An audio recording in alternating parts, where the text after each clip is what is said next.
Is James Harden washed? In terms of wash, Skip, if you're saying, will James Harden ever be what he once was? No. So if that's your definition of wash, well, James Harden is washed. Skip, I think we need to get past that. James Harden, the Houston Rockets, James Harden is gone. He's not returning. Because what he's done is that he's 32 years of age. He has not taken care of himself. And as you start to get older, it gets harder and harder for you to maintain a level unless you're taking care of yourself. Skip, his step back, it isn't reliable. He can't get by people with the ease that he once could, and they're not giving him the calls now. So now the step back isn't good. He can't get by people, and the calls that he normally would get, they're not there anymore. So when has James Harden ever had, I've never seen James Harden shoot anything but a step-back three, a layup, or a floater. He doesn't have a mid-range game. James Harden is not going to post. So things that guys normally get older, as Michael got older, what could he do? He could go down in the post, turn around and shoot the ball over you. Kobe, LeBron. You see guys that as they start to age, Skip, they find new ways. Well, James Harden only has only a few ways to score the basketball. And because with age and not taking care of himself, Skip, 12 of his 13 shots last night were contested. James Harden knew to shoot that three ball. There's nothing you could do with it. And then when you start to hug up on him, he do between the legs, and now he's going to the basket, either laid it up or hitting you with the float game. Skip, 5 of 16 last night. James Harden can get up 16 shots in a quarter. Now it gets harder and harder for him to get shots off, Skip, because guys are closer and closer to him. So the James Harden, Skip, I think the thing is, this is what we do. If we stop saying that James Harden in Houston, because he hadn't been that James Harden in a very long time. He no longer wanted to be that guy. He was in Houston. Skip, remember he missed those games, came in out of shape. First game back, he gave you 44 and 17. He did. Then turned around and gave you another 30-point double-digit assist game. You're like, well, damn, James didn't miss a beat. But he wasn't happy with that. He goes to Brooklyn, and although he's not required to go give you 30 and 40, he could, but he was more of a facilitator. You're looking at him, he's giving you 27 and 12, 30 and 13. And then all of a sudden, with the mandate come along, you're like, man, this is not for me. Let me go to Brooklyn. And now when Joel is out, because, Skip, he couldn't play like he played in Houston with Joel Embiid because they're not going to go for it. Joel Embiid is your best player. You need to run the offense through him. Now James Harden, okay, no Joel Embiid, Skip. I'm like, James, gonna get him 30 shots tonight. 13 shots. What the hell is that? 5 of 13? Nah, that ain't going to cut it, James. In that situation with Joel off the court, James Harden got to be undeniable. The Sixers' best player. Best player. Last night, that was Tobias Harris. And Tobias, finally, we had a Tobias Harris sighting. Played really, really well. But, Skip, if you go back and look at the playoffs, James Harden really had one game against Toronto. I think that was the closeout game. That's the only time that James Harden really was like, damn, James Harden kind of looked like James Harden. Facilitating, did a great job of scoring, shot a decent percent from the field. But yeah, Skip, he's not the same guy anymore. He's not the same guy. And now with no Joel Embiid, what can the Heat do? Give him that same old Trae Young treatment, the ice treatment. All right.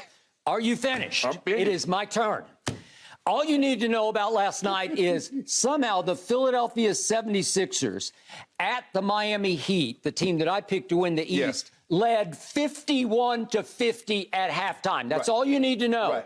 And then the second thing you need to know, that in the second half, James Harden attempted all of 4 shots. He made 1. He got to the free throw line once and made both of those, as he is always wont to do. That grand total for him in the second half, 4 points when his team needed him the most without Joel Embiid. The superstar, who is James Harden, who used to be James Harden, gave you 4 shots and 4 points. It's not obviously enough. No. He was hiding from the pressure to produce and perform in the biggest game of the year for him, because you said scale of 1 to 10 yesterday, the pressure on him was at a 10. Yes. I said it's at a 5 because I can't even see him anymore. I can't find James Harden. And I tweeted at the end of the game, did he leave the arena and go to South Beach at halftime? Because I couldn't see him in the second half on the floor. Could you? No. He hid. He ran from the ball. He just tried to hide behind picks, and it was hard to watch. Right. It was unwatchable because he was unfindable in the second half, especially in the third quarter, which they lost 30-21, and they fell woefully behind early in the fourth quarter by 21. Remember, they're down 1 at half. Right. But thanks to Tyler Hero coming off the bench and lighting them up, and no James Harden, all of a sudden it flipped, that game did, on its head. Right. And that was that. So here we go with the game 2. There's going to be no Joel. Maybe he'll be back for 3 and/or 4. We'll see, wearing a mask. You said you've had the same injury. Yeah. You find it hard to believe he's going to be back for game 3. Yeah. Okay, but the point is, we're back to that operative word, washed. The phrase used to be, back in the day, washed up. But somehow LeBron James, master of the English language, has finally written off the up as redundant, I guess, because you're just washed. You're not washed up, you're just washed, right? Yes. Okay, so I accept that. James Harden is officially washed. I agree with you. Whoever that guy was back in the Houston days when he ultimately quit his way out of Houston, he also quit his way out of himself. And then he quit his way out of Brooklyn, and he quit his way out of what was left of himself, because we saw flashes of James Harden back at Brooklyn. So now here he is in Philadelphia, and I'm going to remind you, you said that the Sixers won this trade with the Nets. Yes.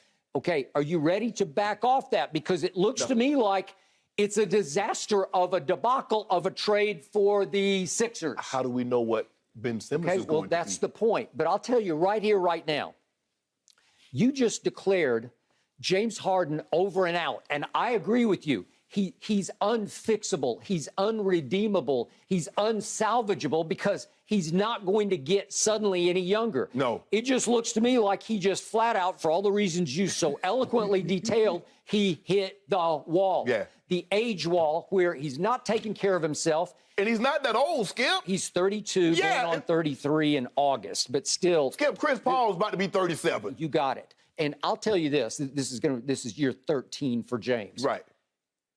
I definitely, listen, as much as I criticize your man LeBron James, he's going into year 20 next year. I will take LeBron James any day or night over what's left of James Harden. Yeah. It ain't even close. Yeah. LeBron's up here and James is down here. James just looks ordinary to me. He looks like just another guy. Yeah. If you told me he was a guy coming off the bench for the Sixers, I'd say, okay, I got it. You know, he's okay. He's just another guy coming off the right. Okay. So given all that, when I look at Ben Simmons, he's just an X factor. But Ben Simmons is still 25 years of age. And we know he's got the demons in his head. Right. He's got some psychological issues he's got to work through. I think the psychological are more than the physical issue. Correct. Maybe, as he says, the psychological leads to the physical. Okay, I got it. But at 25, Ben Simmons is fixable. And I remind everybody, he was Rookie of the Year, made 3 straight All-Star teams. He made 2 straight first-team all-defenses. I'll take that guy. Betting on him long-term, you keep saying, well, for the Nets, it's just a long-term play on Ben Simmons, right? True. Well, what kind of a play is it on James Harden right now? Because he's going to want a whole new max contract, right? I think it's 5 years for $223. Okay. He's got a player's option going into next year for, what is it, 47 point something. I got it here, 47.3. So he opts out, and Daryl Morey loves James Harden, but he's holding on to the James Harden that he discovered or traded for at Houston. Yeah. Right? That guy's gone. He ain't that guy anymore. So can we officially declare the Nets the winner of the trade? Because remember, they still got Seth Curry and they still got Big Penguin. Right. Andre think Drummond. Skip, it's only time will tell. I don't believe James Harden can be the great James Harden. I still think he can be a good player, but good is not good enough. Good won't win them a championship in Philly playing alongside Joel Embiid, because he needs to be undeniable your second-best player. Are we so sure right now that Tyrese Maxey isn't their second-best player? And I don't believe you can win a championship with Tyrese Maxey. James Harden, Skip, I'm not saying he's not going to be able to put up 30 shots. So he's not going to be able to give you the numbers that he gave you in Houston. But he got to give you more than what he's giving you right now. Yep. 5 of 13. What the hell am I supposed to do with 5 of 13? I need you now with Joel.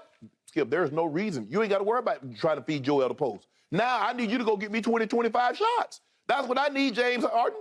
And he gave me 13 shots last night, and you mentioned 4 in the second half, 1 in the fourth quarter. How am I supposed to win? You're not.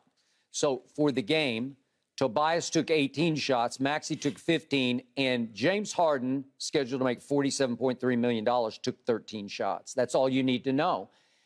He's not that guy and doesn't want to be that guy, because if he had wanted to be that guy last night, he would have taken at least 20 shots, right? Yeah, oh, yeah, you got to. He has to. All right, so now we have watched James Harden, what's left of him, go 11 straight playoff games scoring under 25 points in those 11 straight games. That's a pretty big sample size, right? Yes. That's indicating washed in the end. But, Skip, even when James Harden was at his apex, he was scoring 35 a game, 36 a game. He was giving you 30. He was giving you high 20s. His playoff performance never matched his regular season performance. So, Skip, I'm not expecting him to go give me 30 now, but I hardly recognize this guy. I don't know who the hell this is.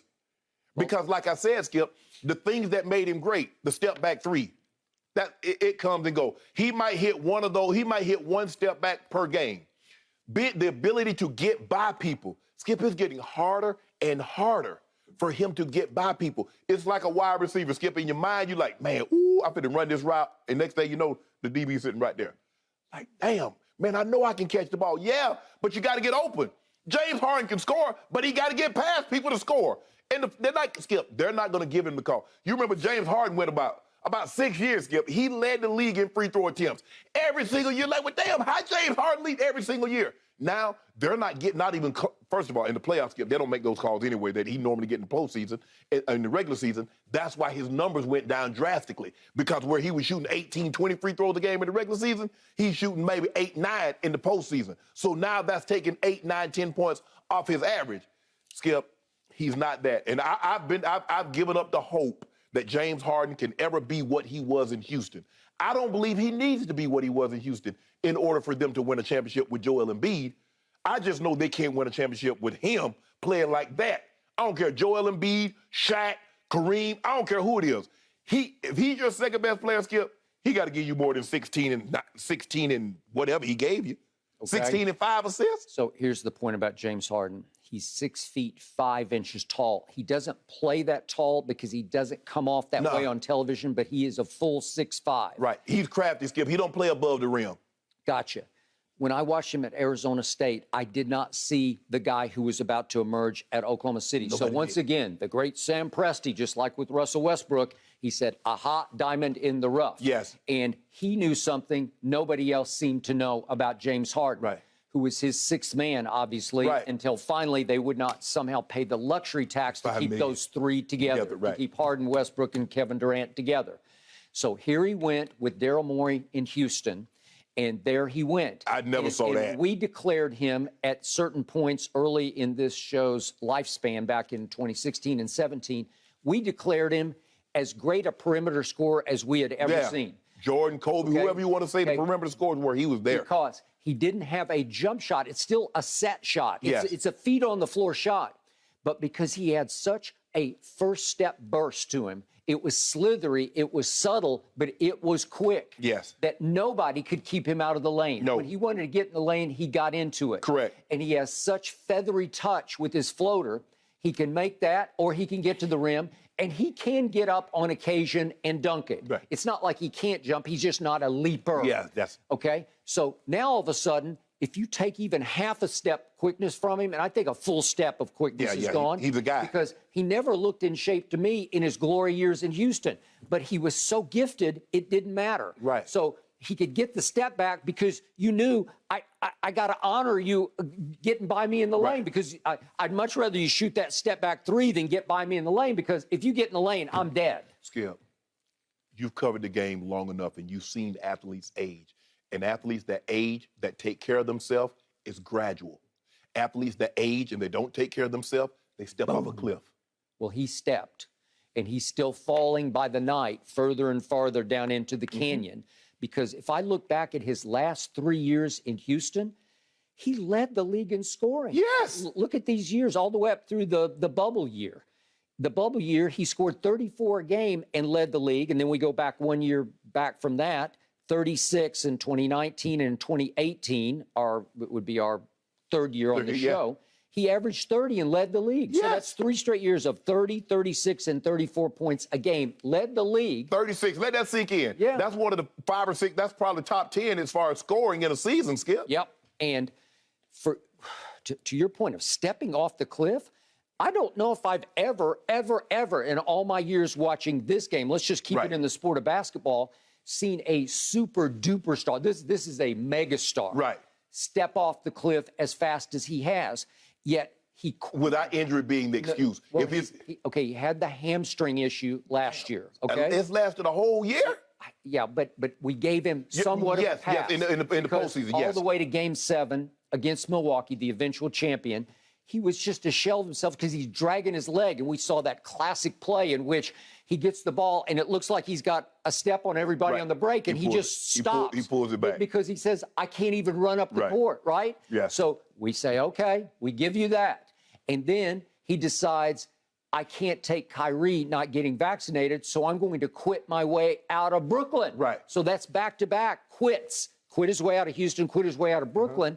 And all of a sudden, the guy who cherished him, who acquired him in Houston says, I want Houston James in Philadelphia. No. Well, there is no more Houston James. No. So I think Daryl Morey just made the biggest mistake of his career. And he just set back the Sixers 5 years. Well, the second one, because that tweet that he sent out was probably the biggest. Okay, I'll buy that. That's more of an off-the-court one, but that was a big one. But yeah, Skip, but the thing is that he's not coming back. He's not coming back. At least Joel Embiid, you believe he'll be back Game 3, maybe Game 4. The James Harden of, as you mentioned, Skip, 36 points, 34 points, 30 points in back-to-back seasons? There's not very many guys. Unless your name was Will Chamberlain, you're not doing that. Nope. Okay, I'll ask you one last time. Are you willing to declare the trade a big victory for the Nets? Not until you see what Ben Simmons does. Seth Curry is not going to be the reason why the Nets run this trade. Andre Drummond only signed a 1-year deal. There's no guarantee. Probably more likely than not, he's not coming back. Seth Curry is not going to be the determining factor. Basically, this is about James Harden versus Ben Simmons. What will Ben Simmons be when he returns? Okay, right now, would you rather bet on Ben Simmons long-term or James Harden long-term? I don't want to bet on either one of them because the mind, Skip, you know how the mind works with an athlete. We're hoping that Ben Simmons can get the help that he needs and he can come back. There's no David Duval thought he could come back. Chuck Knobloch thought he could come back. Rick Ankiel thought he could come back. You mentioned the guy at the Pittsburgh. Steve Blass. Thought he could come back. Yeah. They were never, ever the same, Skip, and you know they were all-star type players. Ian Baker Finch won the British Open, then couldn't play anymore. Go ahead. Yeah, so, Skip, until I see Ben Simmons, I know you're saying Ben Simmons is 25 years old, which will be a tragedy. A 25-year-old is never able to recapture what he once was. Like you said, James Harden at one point in time, Skip, and this was a matter of years. This was even last year when he first got there, he was like 26, 10, and 8. He was in the MVP discussion. And in 9 months, we hardly recognize James Harden. Okay, which is why I still love the net side of this trade. I give you it's to be determined because it's hard to even quantify what's up with Ben Simmons. I don't even know how to talk about it. I don't know. I just know that James Harden is 32 years of age, going on 42. Yeah, That's what he is. 32 going on 42. He's not getting younger. Ben Simmons is 25 going on 22 to me. Because he's fresh. He hasn't played a lot of basketball. He's not weather beaten. He's not injury riddled. He's actually a very young-bodied 25 years old. Yeah, because he's missed his first year. He didn't play his first year. That's what I'm saying. He had the injury that year. But, okay, but since then, I think he's been pretty healthy. Yeah. So all of a sudden, you've got a 25-year-old with a 22-year-old body, and I'm going to bet on him. You think that long-term he is savable, salvageable, fixable? Yeah, of course. Yes, of course. I do too. I've just seen too much of him. I'm a fan because I saw it for 3 good years. Right. You could actually say 4 total good years I've seen from Ben Simmons. And he's still a quote-unquote NBA baby in a lot of ways, body-wise. So I just think they stole the trade. That's what I think because of what I saw again last night. Washed Well, Skip, and the reason why I said James Harden was a 10 as far as pressure. You can't force your way out of Houston. You can't force your way out of Brooklyn. Go to a team that's playing extremely well before you get there. They were. Skip, Joel Embiid was the clear-cut front runner for the MVP. Agreed.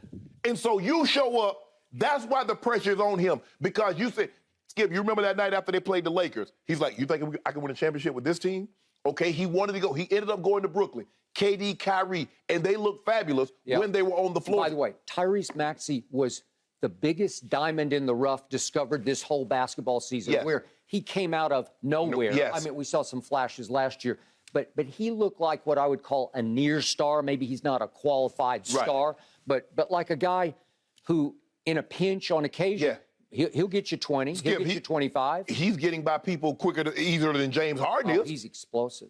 He's got an explosive first step. I mean, I Love don't. it. James Harden, man, I don't know if we've seen a guy that was not injured. And like I said, Skip, maybe it is his hamstring. Maybe it's his hip. Maybe it's something that we don't know about.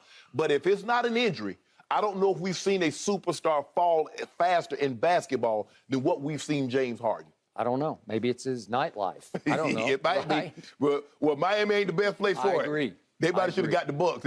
Yeah. You can go to Milwaukee, but. Well, good luck in game 2.